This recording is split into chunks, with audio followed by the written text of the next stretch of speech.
উপজেলা নির্বাচন ব্যর্থ হলে ৭ জানুয়ারির মাধ্যমে যে গণতন্ত্র প্রতিষ্ঠা হয়েছে তা ক্ষুণ্ণ হতে পারে বলে মন্তব্য করেছেন প্রধান নির্বাচন কমিশনার কাজী হাবিবুল আউয়াল।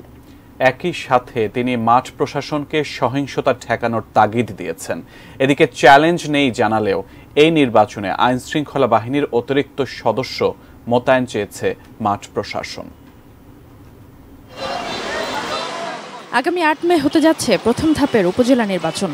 ৪ ধাপের নির্বাচনে এবার একই জেলায়ও ভোট হবে ধাপে ধাপে। তাই সারা দেশের জেলা প্রশাসক, পুলিশ সুপার সহ মাঠ প্রশাসনকে নানা নির্দেশনা দিতে সভা ডাকে নির্বাচন কমিশন। সকালে প্রধান নির্বাচন কমিশনার কাজী হাবিবুল আউয়ালের সভাপতিত্বে সভায় অংশ নেন ৪ নির্বাচন কমিশনার ও পুলিশের মহাপরিদর্শক। স্বাগত বক্তব্যে সিইসি সুষ্ঠুভাবে উপজেলা নির্বাচন আয়োজনের তাগিদ দেন মাঠ প্রশাসনকে। যদি ব্যর্থ হই তাহলে আমাদের যে গণতন্ত্রের যে অগ্রযাত্রা, যেটার দৃষ্টান্ত আপনারা প্রতিষ্ঠিত করেছেন বিগত সাধারণ নির্বাচনে, সেটাও ক্ষুণ্ণ হয়ে যেতে পারে। যে আমরা আশা করব আগামীতে আমাদের প্রত্যেকটা নির্বাচন সুন্দর সুষ্ঠু হবে। সহিংসতা ঠেকাতে মাঠ প্রশাসনকে সজাগ থাকার আহ্বান জানান তিনি।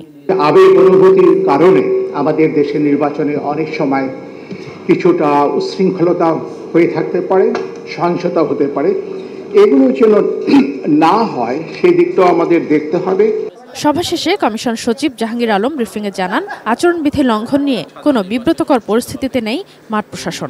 তাদের চ্যালেঞ্জের কথা বলে নাই, তারা যেটা বলেছেন স্থানীয় সরকার নির্বাচনে যেহেতু অধিক সংখ্যক পদপ্রার্থী থাকে সেখানে প্রতিযোগিতাটা বেশি হবে, এই জন্য তারা ল এনফোর্সিং অথরিটির সদস্য সংখ্যা বাড়িয়ে দেওয়ার জন্য সবাই অনুরোধ করেছেন। সচিব জানান, প্রতিটি উপজেলায় 2 থেকে 4 প্লাটুন বিজিবি মোতায়েন করা হবে। এছাড়া প্রতি ইউনিয়নে একজন করে ম্যাজিস্ট্রেট নিয়োগ করা হবে। আচরণবিধিটা যাতে সবাই যথাযথভাবে প্রতিপালন করেন। Sadia Afroz, ATN news, Dhaka.